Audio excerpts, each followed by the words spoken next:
Tātou e whaatalo whaatu, ia ele mamalu o tātou atunu o lo whaafonga mai ele nei tūla o le aso wharaile. Ia o le tūla tāu fo ele nei mo le tātou polokalame mo le tūpulanga talavou e pe ona whaasala lau tu sa atu i aso wharaile o vai aso taitasi. Ia whaamalo atu i whanau a onga, ia sa awai atu i wasenga ma onga ele nei aso. Ia whaapea fo ele nei vai aso, ma lo lava le whaamalosi. O loo ma whaatasi e nei ma le tamaitai ia po le awhionga ia Litara Ieremia Allan ia o mawhaiona awai mai i lunga o le Zoom. Ia o le sa avea ma tausala ia o Sāmoa i le tausanga luafe luas fulma le wha, i le tausanga luafe luas fulma le lima, ia ma le tausala o le Pasifika, tausanga luafe luas fulma le lima, i le luafe luas fulma le ono.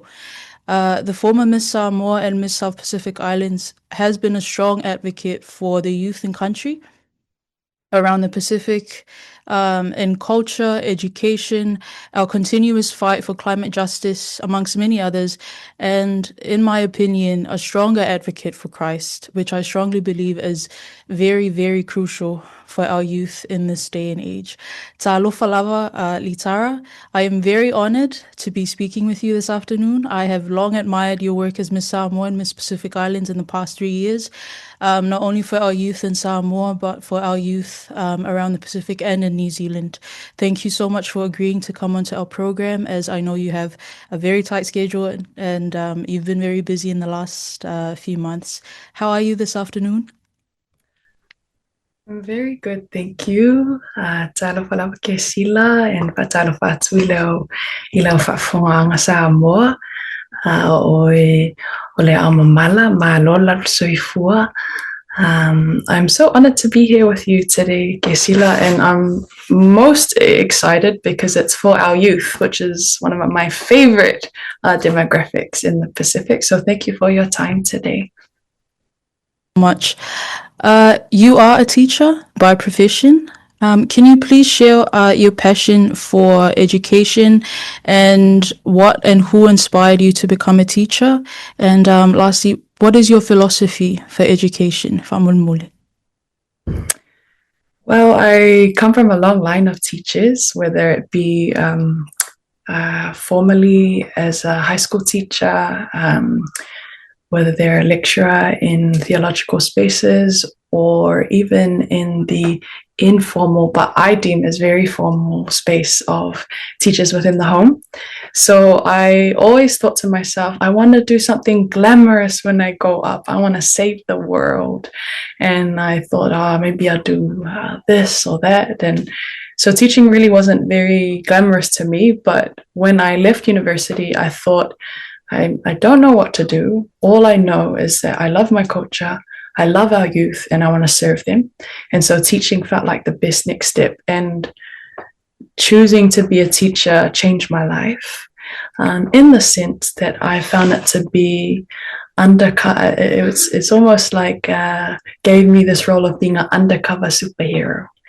And I guess nowadays, when we look at rates of, people, a lack of people wanting to train in education, I think a lot of it comes down to this thought of teaching is not glamorous or teaching doesn't save the world. But what I learned as becoming a teacher, it does save the world one child at a time. So my philosophy really came from education is all around us, and it's my part to play in giving back through that way of serving. With the growing influence of AI in education, I know it's something that a lot of schools in Samoa and a lot of students are experiencing now. How do you think schools and teachers should teach students to use AI responsibly? And do you see AI having a future within our schools? And will this future serve positive or negative outcomes for the community, or both? Please. Thank you so much for that great question. I think not a lot of people are brave enough to answer it. So I do want to tread lightly in the sense that it's a very layered topic. I think positive ways that me and my family have seen, and even when I speak with friends, seeing how it's helped doctors in the health sector and how it's automated their note-taking. Perhaps we still have yet to see the potential fully realized in Samoa, but in New Zealand and Australia and otherwise, we can see that it's actually given doctors more time to spend with patients because they no longer have to take notes. So in that sense, I think it's helped the health sector. But when we go over to education, I think there is no AI that can teach you how to think. And I think a lot of our youth, we think of education as it's annoying or it's time consuming and I just cannot be bothered. But when we think of education and school as something exciting, we think of it as this being a way where I can open new doors, not only for me and my family. I think then it puts the onus on us to use our own minds to think for ourselves, as opposed to thinking a robot can make a better thing than me. When I was speaking with my dad the other day, he said, "Oh, AI can't tell me how to interpret alanga upu. It might give me thoughts of what other people do, but it won't give me my own version of what my nose taught me about this alanga upu, or ideas of creativity." I think when we look at the future and we think about fearing job losses and everything, what AI can never replace is creativity, initiative, but also innovation. And Samoan people have always been innovative. So if we're teaching our kids in schools that education should teach us to be innovative rather than regurgitate information, that's when we no longer can be replaced by robots. And to all the kids that are trying to use ChatGPT to write their essays and all of that, as a former whaiaonga, I can tell when I'm marking your suengas when you're doing that. So don't think you can get away with it, okay? Often, the harder way will work better for you in the long run. So sacrifice now, even if your friends are doing it.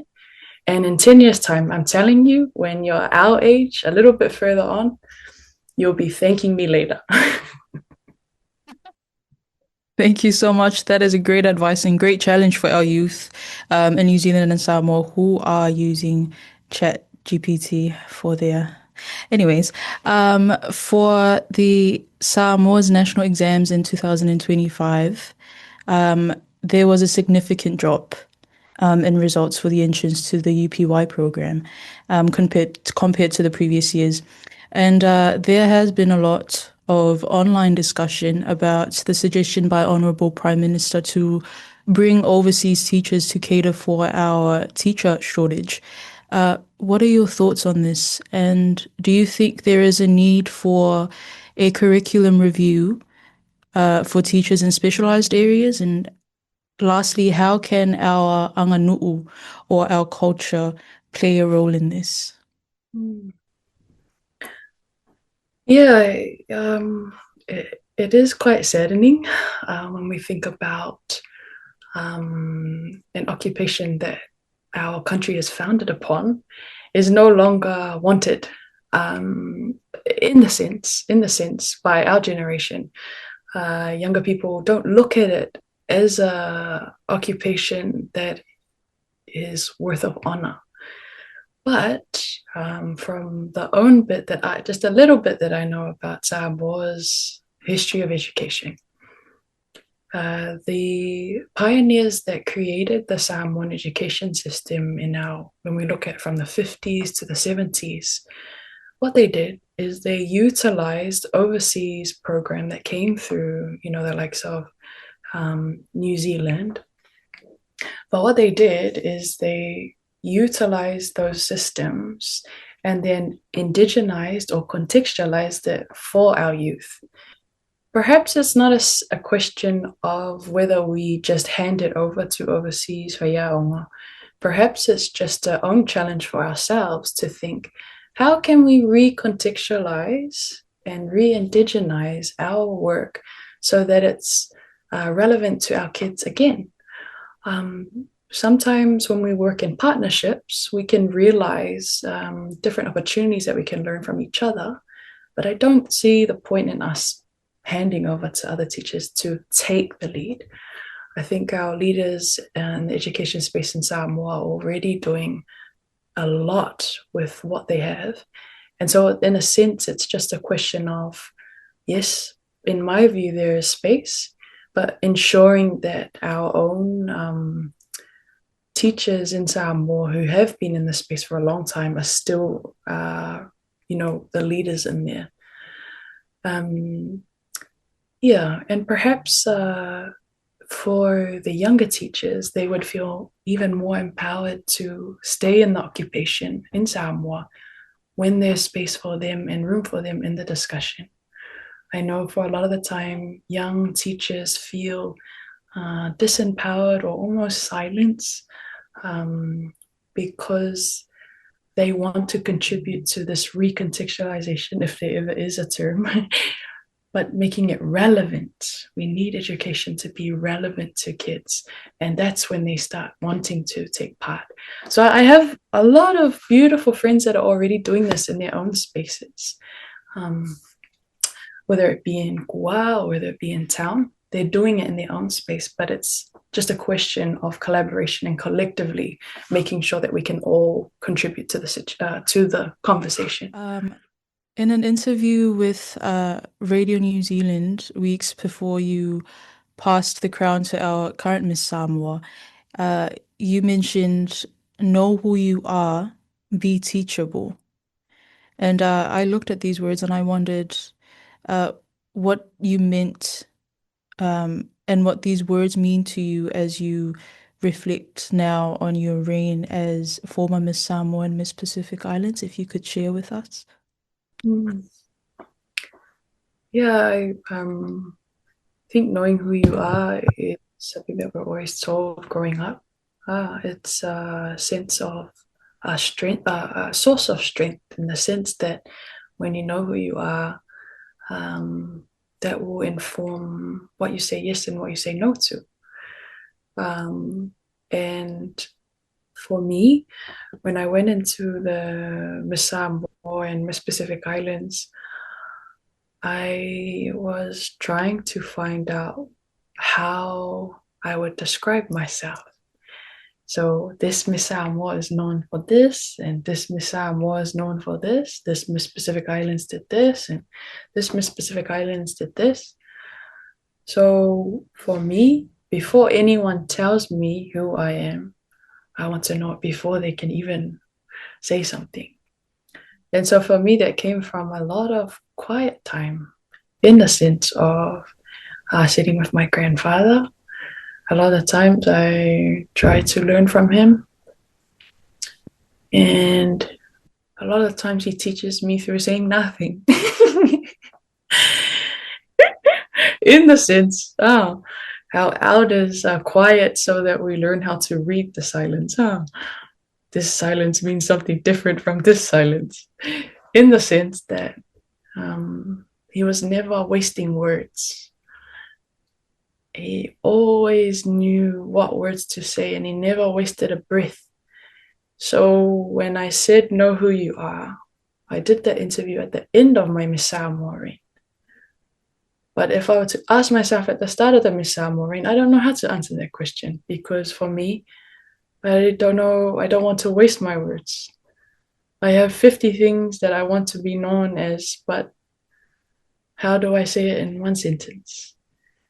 Now, by the grace of God, and because of Samoa teaching me, I know who I am. And my encouragement for our Aotearoa is in the sense that knowing who you are comes from sitting in quietness. It doesn't come from loudness. It doesn't come from trends. It doesn't come from reading every single TikTok caption and scrolling for endless hours, although that has a place. It's fun sometimes. But that doesn't tell me who I am. The quietness tells me who I am. When I sit at my grandfather's feet, when I sit with God, when I sit and listen, and I find out who I am. So that's what I meant by that. And I know I'm taking a long time to answer your Fesili, but that's what I would say. And it takes time too. Thank you so much. That was very important and very touching. Can you share some of the challenges that came with the responsibility of being Miss Samoa and Miss Pacific Islands and the ways that you coped with them? Yeah, I think I had to learn to manage my time well. I think for me, I didn't see myself any differently to any other Samoan youth. We are all busy, whether it be with church, whether it be with looking after our elders or looking after everything else on top of our studies. So for me, I had to learn how to manage my time well, because when the other challenges came, if I wasn't looking after myself well, then that's when I can't cope well with the challenges. So my family were always telling me, my cousins, my aunties, my parents, my grandparents were always, in a way, whether they said it or not, they were trying to teach me, Litara, if you don't organize yourself well and look after yourself with the time that you have, when everyone else's wants for you come, then you'll be here, there, everywhere. So I had to learn how to look after my health, which means practicing Sabbath, Sabati. I had to look after my eating, which we all have our cheat days. But I also had to look after my emotional health. I had to learn how to listen to some comments and not listen to others. And I think with the emotional health and the mental health, again, I had to learn how to allow God to look after me, allow my ainga to look after me, so then I can look after whoever else I'm serving. But if I don't sort Litara out, then I can't adapt to the challenges that are coming. So it's an encouragement for our youth. Make sure you look after yourself, your health, your schedule, so that when the demands come, you're ready. Thank you. So, and I believe in this as well, good mental health. If you have a good mental health, you automatically have good physical health, good emotional health, and good spiritual health as well. So thank you for that, Litara. What do you hope for the Miss Pacific Islands pageant moving forward? Thank you for the question.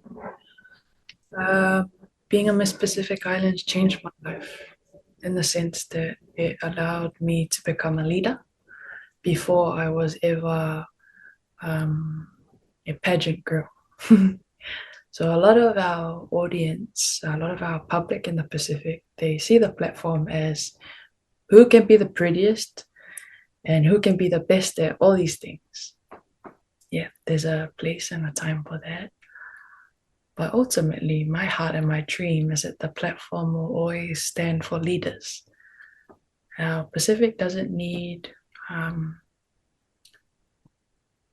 people that perform well. Our Pacific needs people that lead well. And then that will help you perform well. But it's important what comes first. When we believe in our young tamaitai, it shows. It shows in how we treat them, shows in how we comment about them, shows in how we pray for them.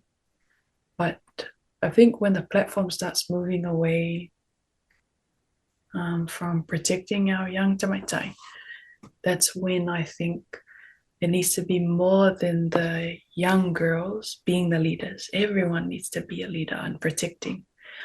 So I think the platform has a lot of potential in the sense that it has a long legacy of great leadership, of innovation, of celebration, of making sure our young women are honored.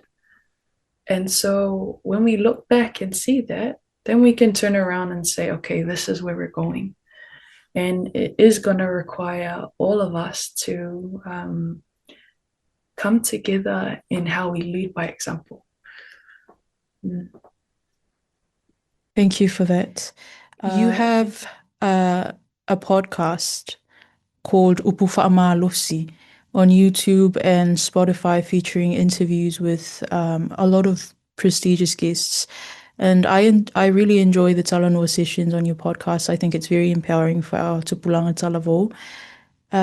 Can you please share some important insights from this program, and what is the purpose of Upu Whaamalosi? Kesila, I think Upu Whaamalosi was a dream to include our Tupulaga Talavo in the conversations that I was having. I think as young girls, not all, but Samoan girls, a lot of Samoan girls dream of being a Miss Samoa. Or if not the Miss Samoa, then a lot dream of being exposed to the certain spaces and conversations that I had. So what I wanted to do is bridge the gap between Tupulaga Talavo in Samoa and those that live in the diaspora. And so I wanted to make my project an online project so that everyone has access to it. And for those that don't have technology that couldn't access to it, then I tried my best to share those conversations wherever I went to our youth all over Samoa. The dream was that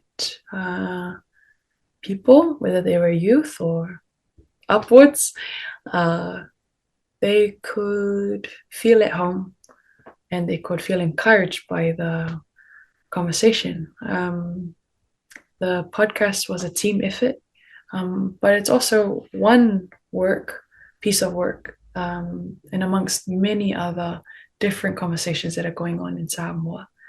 Recently, there have been so many different releases of amazing interviews and amazing work on Samaitai Samoa. And so for me, the podcast was just my way of trying to find a balance between faith and encouragement and anganu, and making sure our youth in Samoa and the diaspora see that both can work together to encourage young and old. Haftai.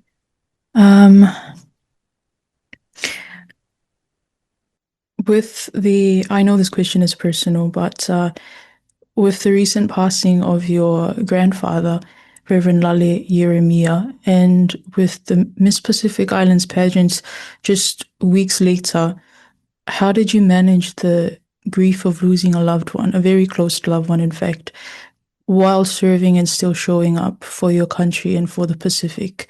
And how did you find comfort during this time? Thank you, Kesila, for the opportunity to share on this. I think I'm very honored to share on this. I would sit with him watching your show. He was a very big fan of Samoa Capital Radio. And so every time I come back from Samoa, he's listening to this show. And he was very much everything to our ainga, as well as those who called him a father or a friend. So when he left to be with the Lord, I think a lot of us were just a bit, don't know what to do. I think for everyone that's going through grief, when someone leaves, you kind of are a bit at a loss for words. But during that time, it was almost as if even in his passing, he was still teaching us things. And he's still teaching us things to this day. The strength that I found during that time was a collective strength that came from our whole family just stepping up to live in the way that he lived. I think I was laughing to myself because I think if I had shown any weakness during the pageant, then he would have been telling me off. If I had cried at any moment of my interviews or anything like that, he would be telling me off. So I tried as very much during that time to just live how he lived in honor of him. But I can't put it down to my own efforts. It was the grace of God. To this day, I don't know how I'm still standing. For a lot of our ainga, we don't know how we're still standing, but by the grace of God, we're still going. But I hope that it's okay for me, Kesila, if it's okay for me to encourage anyone going through grief this time. I just want to encourage that it's actually okay that you don't know what to do. Because you have to adapt to a new norm. I recently shared a little devotional just to encourage anyone going through grief that I went to a whansa the other day and I saw that, we have our stained glass windows and one of them was a different color to all the other ones. And it made me think that, oh my gosh, that is a picture of how we all feel right now, in the sense that something's missing. One part of the window is a different color to every other color. But it was still beautiful. It was still standing, and I could still see the light coming through it. And for anyone that's going through grief right now, I just wanted to hopefully offer this thought that it's okay that it's not the same. It's okay that something's missing. But at the end of the day, you're still standing. The light is still shining through you. And you're still beautiful as God's gift to the world. And so my best way to honor my grandfather is to believe that I can do God's work just like him. When people pass away, sometimes the dreams pass away with them, but I refuse to let his dreams pass away. I will live in honor of him so that his light can shine through me. And for any young person going through it as well, make sure their dreams outlive them. You fulfill their dreams. No matter if they passed yesterday or 10 years ago, pick it back up. Keep running with it. Thank you. Thank you so much. Your tribute to your grandfather at the Miss Pacific Islands was very beautiful. I just want to mention that. Thank you, Litara, for that beautiful answer and that beautiful encouragement for our youth as well, who may be going through grief right now. My last question for you before we finish our program. I know that you are a strong youth and cultural advocate, but I also believe that you are a stronger advocate for Jesus Christ, as it is very evident in your morning devotions and biblical references throughout your journey. Can you please share with our listeners and our youth any words of encouragement in regards to faith and the need for revival within our youth and for generations to come? I think I would share this one thought. No one can share your story like you. And so when I first became a Miss Sāmoa, I was struggling to find out how I can share my story about what God's done for me. But the more I grew confident in the sense that I can't tell the story of how God helped my auntie. I can't tell the story of how God helped my sister. I can tell everyone about what God's done for me. And if that impacts one person or 1,000 people, it's still the same, because God sees one the same as a million. So every time I posted a devotional, I want to be very open and vulnerable. I was very scared. In the sense, I thought, oh, is it my place to do this? Am I being too much? I hope I'm not offending anyone. I hope people don't misinterpret what I'm trying to say or think that I stand for this and all these questions I had in my mind. But at the end of the day, I felt in my heart that God said, Litara, I want you to share this for this day. And if it impacts one person struggling, that's worth it. And I didn't know that it was going to impact a lot of people.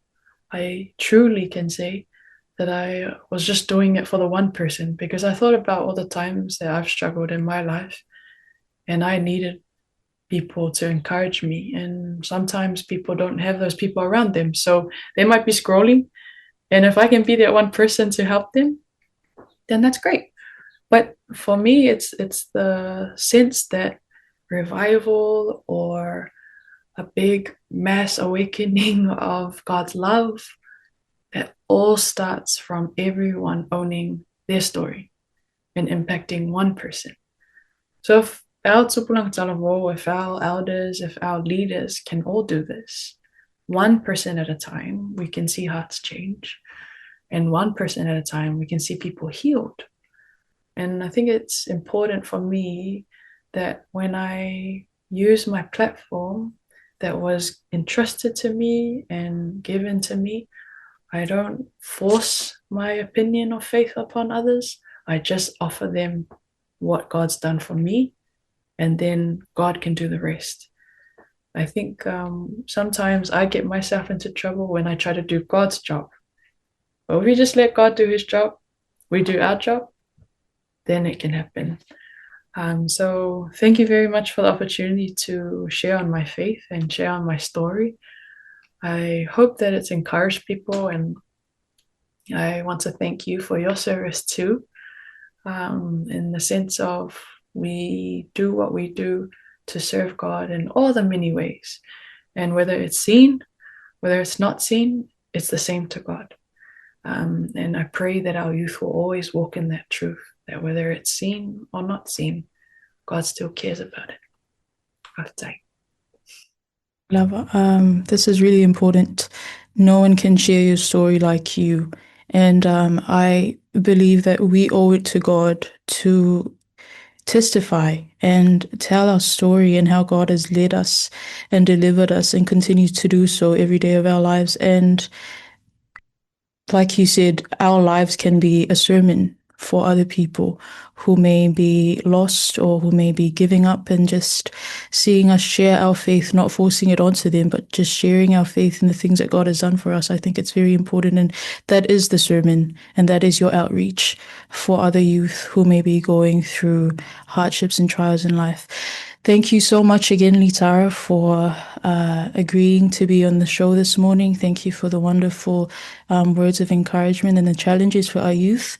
O te tautonu o se whaamalosi tā ua mo talavolo whapeon whaafunga mai le nei tūla o le awauli ia po le awhiawhi fwoi.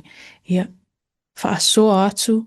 Ia, ma avelo o langa o si moli mau mo nisi. Ia, te moli atul whaftai I tato au whaafungfungo I le polkalame le tupulanga talavo I le nei. Au uli whaftai atu Litara mo lo taimi whaavano mai mo le polkalame le tupulanga talavo Sāmoa Capital Radio. Taimi wha ilawa e tasi I le asu wharailo le vai aso asau. Ia le atu e whaawawai. Ia le tato polkalame ai mo le taimi nei. Whaftai te le lava. So I fua ma ia manuia.